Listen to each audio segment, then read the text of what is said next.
7 राज्यों में हुए उपचुनाव के नतीजे बेहद शानदार हैं। इंडिया गठबंधन 13 में से 10 सीटें जीता है, एक पर एक इंडिपेंडेंट की विजय हुई है। भारतीय जनता पार्टी वाले 13 सीट लड़े थे, 11 सीट पर हारे हैं, मात्र 2 जीते हैं। यह देश सिरे से बीजेपी को नकार रहा है।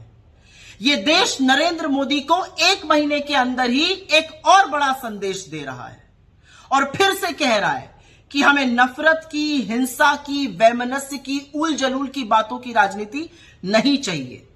हमें अमन चाहिए, हमें शांति चाहिए, हमें चैन चाहिए, हमें मोहब्बत चाहिए, हमें प्रगति चाहिए। यह देश कह रहा है कि नीट पर चर्चा चाहिए। यह देश कह रहा है कि मणिपुर के घाव पर मरहम चाहिए। यह देश कह रहा है बेरोजगारी और महंगाई से निजात चाहिए। एक संदेश प्रभु ने भी दिया है। पहले अयोध्या हारी बीजेपी और अब बद्रीनाथ धाम हार गई। यही नहीं, बीजेपी अयोध्या, ये सब राम जी से संबंधित जगह हैं। अयोध्या, सीतापुर, बस्ती, प्रयागराज, चित्रकूट, कोप्पल, नासिक, रामटेक, रामेश्वरम सब हारते हुए अब बद्रीनाथ भी हार गई। उत्तराखंड में हम 2 सीट जीते, मंगलौर और बद्रीनाथ धाम की।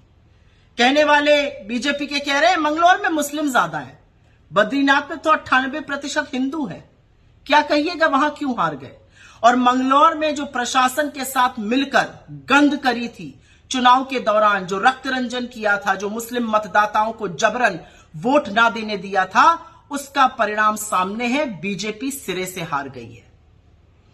हिमाचल प्रदेश में भी लोगों की हिमाचलियत को ललकार दिया था, जनादेश का असम्मान किया था, सरकार को गिराने का कुत्सित प्रयास किया था। जिन 3 सीटों पर निर्दलियों का इस्तीफा दिलाकर चुनाव कराया गया, उनमें से 2 कांग्रेस ने जीत ली। तो हिमाचल ने भी खड़े होकर कहा कि हमारे जनादेश, हमारे मताधिकार के साथ असम्मान मत कीजिए, हमारी हिमाचलियत को मत ललकारिए। यह देश जाग चुका है। इस देश का हिंदू, इस देश का मुसलमान, इस देश के युवा, महिला, किसान, मजदूर सब जाग चुके हैं और वो एक स्वर में कह रहे हैं कि देश में राजनीति हमारे मुद्दों पर, हमारी चीजों पर होनी चाहिए। और वो एक स्वर में नरेंद्र मोदी की नापाक राजनीति को नकार रहे हैं। वो इंडिया गठबंधन के साथ खड़े हैं, मोहब्बत वाले लीडर के साथ खड़े हैं, मुद्दों को उठाने वाले लीडर के साथ खड़े हैं। वो राहुल गांधी के साथ खड़े हैं, वो हमारे घटक दलों के साथ खड़े हैं।